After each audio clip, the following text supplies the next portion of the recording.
Hey everyone, I'm your fave Nurse B. Thanks for coming to my channel. Today I'm super excited to be doing this collaboration with a YouTuber here named Karl from the channel ENTP Life. I actually came across his channel and was instantly inspired. So he started off, one of his careers he started off with was an x-ray tech, and then he formed a very successful home health agency. I believe he says he makes around revenue is 12 million a year, and he's also a real estate investor. So I was just like, whoa. And he started off as an x-ray tech. And so basically this video, we want to talk about how you can go from entry level career and then build yourself up so that you can have a better future, so that you're not always going to be someone's employee. So I know we talk about money a lot on this channel, and of course a lot of us want to get into healthcare careers, and that's perfectly fine. But you all know me, I don't want to be an employee for the rest of my life. I want to be able to sit back at some point in my life and just make money while I sleep and just enjoy my life. So that's why Karl is here to give us some insight, and I'm really excited to hear what he has to say. We are going to talk a little bit about his career as an x-ray tech and how he was able to kind of hack his schedule and pick up more shifts and do more to make more, and then shift into doing real estate. Go check out his channel, ENTP Life. It's very inspirational, very informative. He gives you all a lot of information. I actually found him because my husband and I are looking to buy a home, and so he had a video about 203k loans, which you all, that's another video. Go watch his video. But I found that and I was like, okay, I was just in the mindset of just buying a house. And then I started watching more of his videos and the way he talked about real estate investment, and I was just like, wait, this is like a game changer. And he just makes it seem so easy and so attainable for anyone. So definitely go check out his channel and share with someone else who will find it helpful. But let's get into this video. This is probably going to be a series of videos, so make sure you put any questions that you have in the comment section. And so let's go ahead and start. Karl, thank you so much for doing this video with me. Can you talk a little bit about how you started off as an x-ray tech and just, you know, basically tell us your story? Hey Brandy, thank you for having me on, and thank you for the glowing introduction. So I saw the video on healthcare careers that you can pursue, and I was kind of watching it to see if you would bring up an x-ray technician.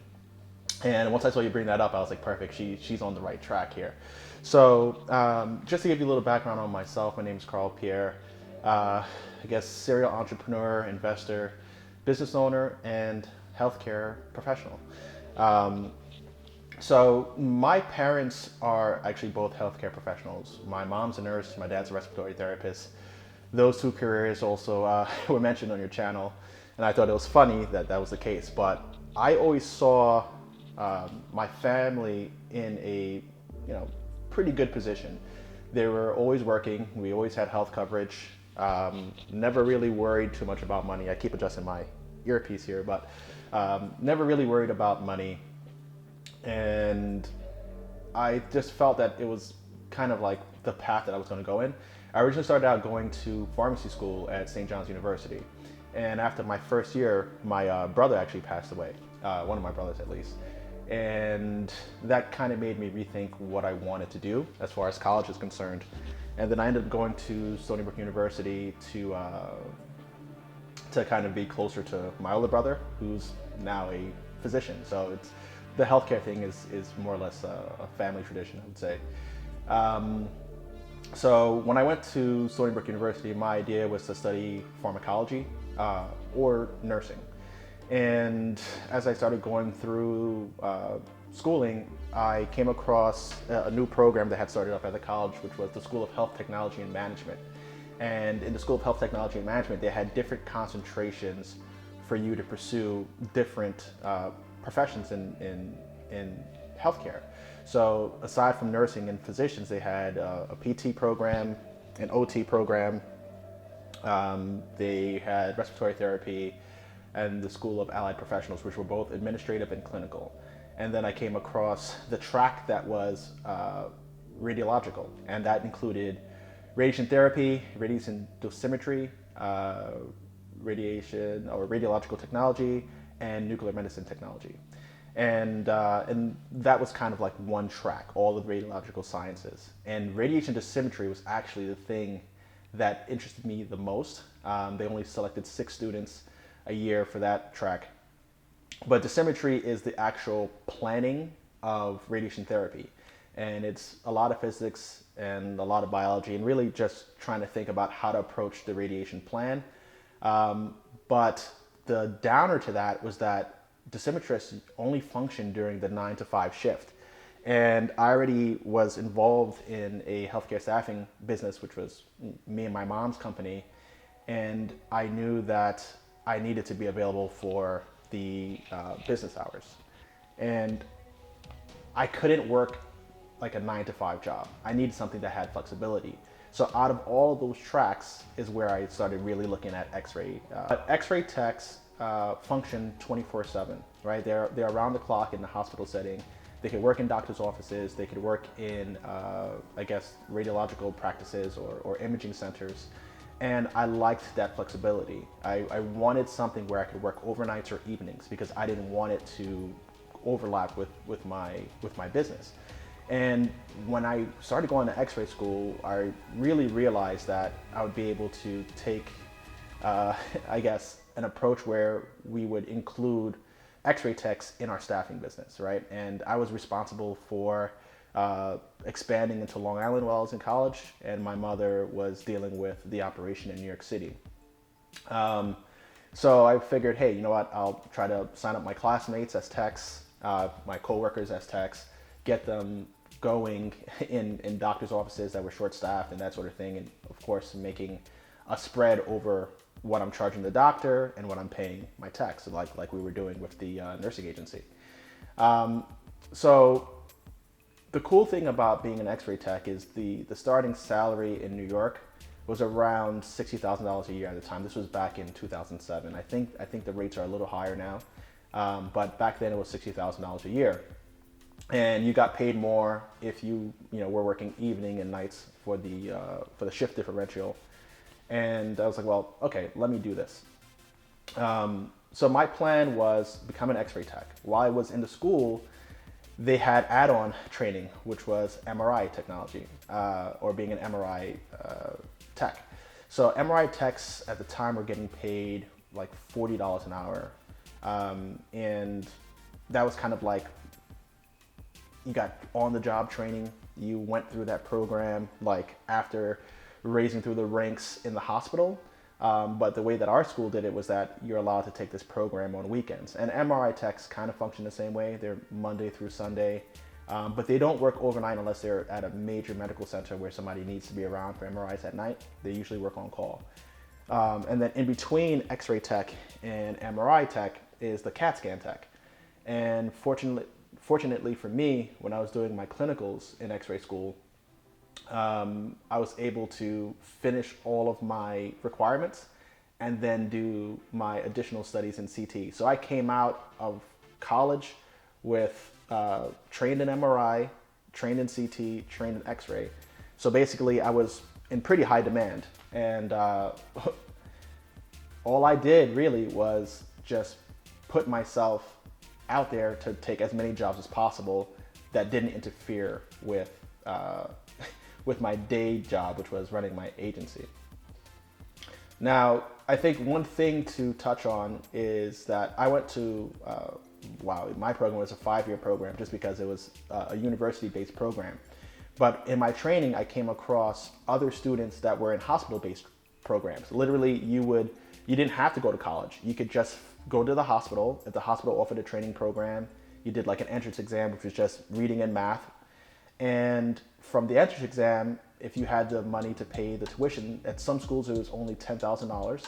You would train right at the hospital, and it'll be a combination of on-the-job training plus book work.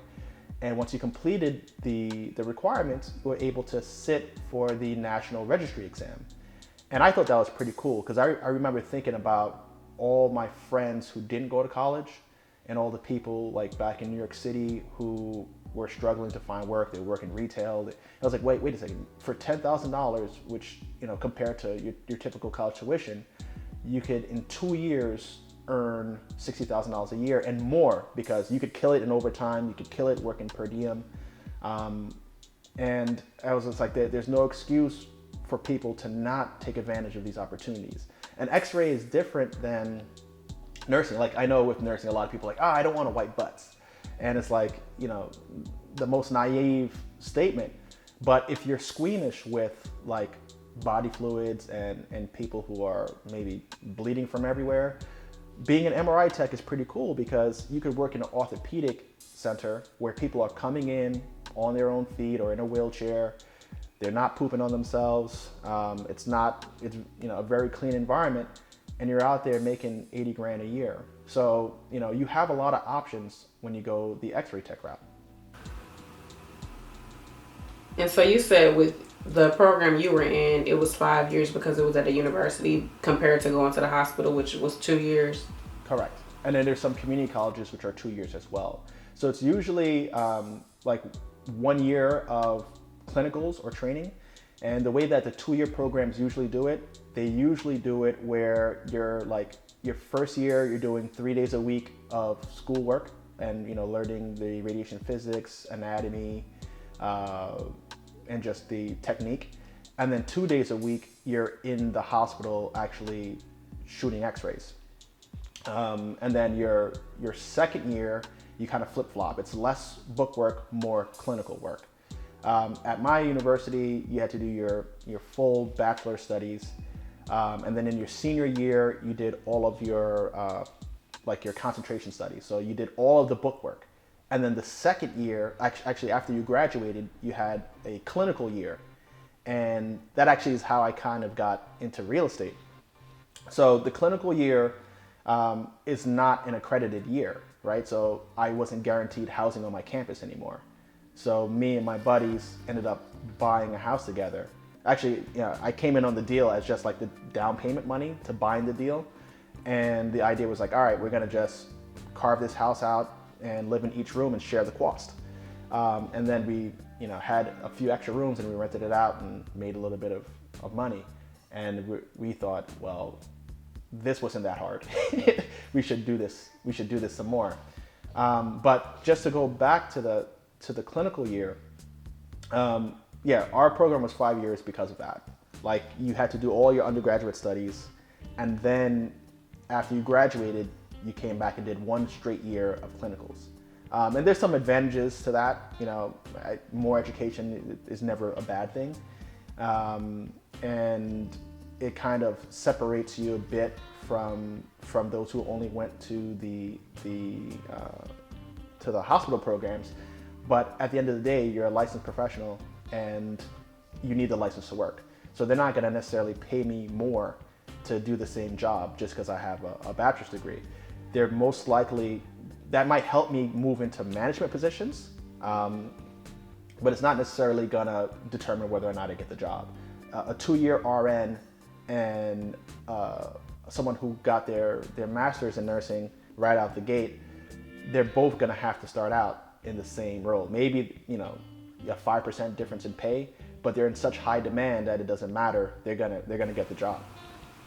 Right. That's what they say also with BSN compared to having your associates. It's really not that big of a difference in pay unless you want to go for management. Exactly. It's the same scenario. And with the radiological sciences, being an X-ray tech actually affords you the most mobility, because a radiological department is going to consist of your X-ray tech, your CAT scan tech, your MRI tech, right? All of those, you need your rad tech as the base. And then you have sonography, which is like ultrasound, and then you have nuclear medicine and PET scans. So those other two can't do CT, they can't do X-rays, and they can't do MRI, right? So when you're moving into management positions, it's better that you have the X-ray base for that department, because you're going to understand more of the modalities that are involved in that track.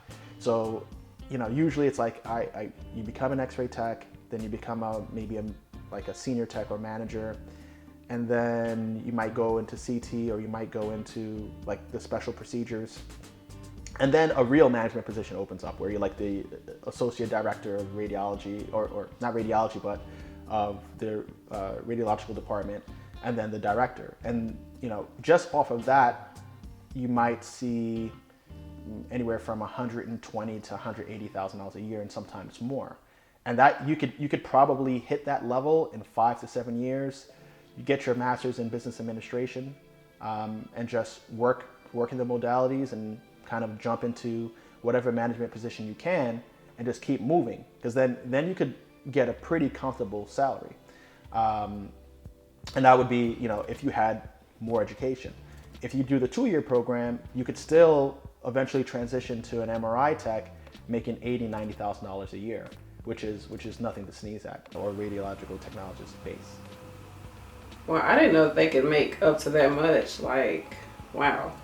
Yep. That's a lot of money. and there's from 2 years plus certification on top of it. Exactly. And the thing is, like, there's a lot of cool things in the track, because you could participate in like OR procedures, right, where you're providing real-time imaging while they're, I don't know, doing a catheterization of the heart, replacing hardware in the knee, doing like intestinal studies, like a lot of cool things.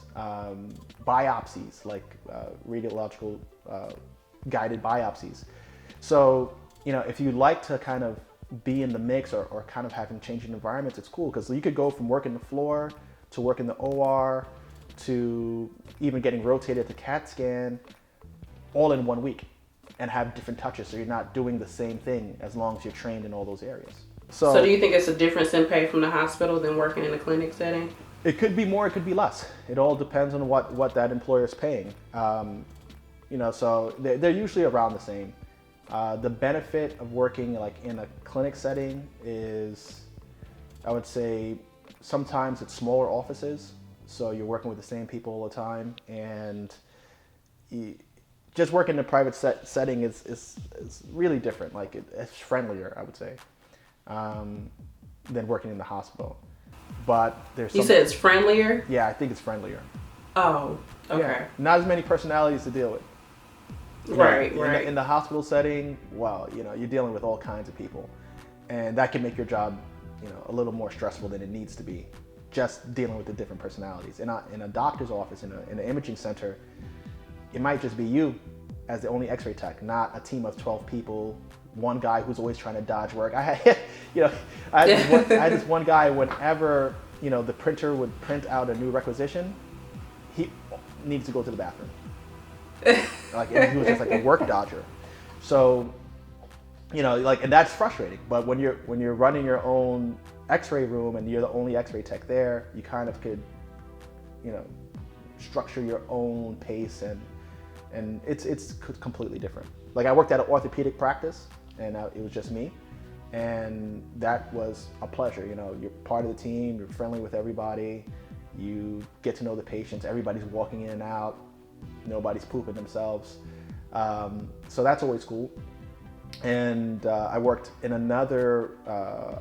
pain management, where we were doing like epidural injections, and once again, that's live injections, so you're actually participating in the procedure. You have more contact with the staff, more contact with the doctors. You're part of the planning of the procedure, which is cool. Compared to, if you're just working the ER, is broken bone after broken bone, stomach pain, chest X-rays over and over and over again.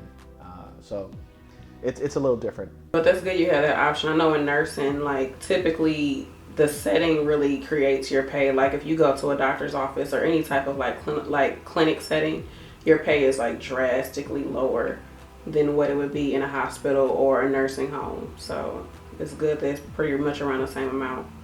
Right. So we actually did get some questions. I put some questions out on the Facebook group last night, and someone did ask. They said they're actually in school for X-ray tech, and she said she's afraid of blood. So I think you already covered that you don't necessarily have to deal with bodily fluids all the time when it comes to being an X-ray tech, right? That is correct. If she wants to avoid blood, she should end up working in like an outpatient setting, right? She's not going to really have to deal with blood in that world. Okay. And then she was saying, is it true that there's no jobs for X-ray tech? I think that's probably really depends on her area. Yeah, that's. I think this is a her, AJ. AJ. It depends on your area, I think. But what do you think, Karl? I think it depends on your area, and there's always like ebb and flows, right? When I came out of X-ray school, I had 3 jobs. I had a weekend per diem where I worked 40 hours in a weekend, I worked 5 shifts in a weekend. I worked 1 shift on Friday, 2 double, and a double on Saturday, double Sunday. And I slept at the hospital. And I would rack up 40 hours right on the weekend right there. And then I would go work my agency job and my day business. And then I was working overnights at another hospital. And I would staff myself. So at that time, there were plenty of jobs and not enough techs. And then if you're willing to relocate, I'm sure you'll be able to find jobs in other cities, other states that pay well. And your registry will allow you to work anywhere in the country. So, you could find work. I have no doubt about that. So do you have to retest or anything like that, or just probably pay a fee for another state? Do you know? I think if you're going, it depends on the state. So there's some states like New York that we have a license, but in order to get the license, you just need to have taken the registry. So what happens is if you take the ARRT exam, it's nationally recognized. And a lot of states will honor that exam to give you a license within their state. So yeah, I would check with my state. Usually the Department of Health is the governing body or the licensing body. Ask other X-ray techs in that area, and they'll be able to tell you, okay, did their state require 2 exams or 1? I'm pretty sure California is going to require you to take an extra exam just because it's Cali. Maybe Florida. Yeah, maybe Florida might have, a secondary exam, but I've only worked in New York. So in New York, you take your ARRT, and then you register with Department of Health every few years, pay your fee, and you're all good from there. And then you have to do continued education. So it's I think it's 12 hours of CE every year, and it's 24 hours every 2 years. AJ said, is there any advice you would give to someone in school? Okay, yeah. So the advice to anybody who's in school is kind of do it the way that I did it. Try to when you're in school, in order to sit for the exam, you have to clear what's called competencies, right? For each body part, like how to X-ray a hand, how to X-ray a forearm, how to X-ray, your humerus, shoulder, etc.